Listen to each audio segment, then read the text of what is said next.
His mercy record.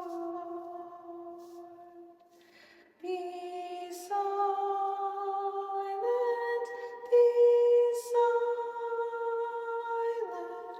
and wait on the Lord. Dress on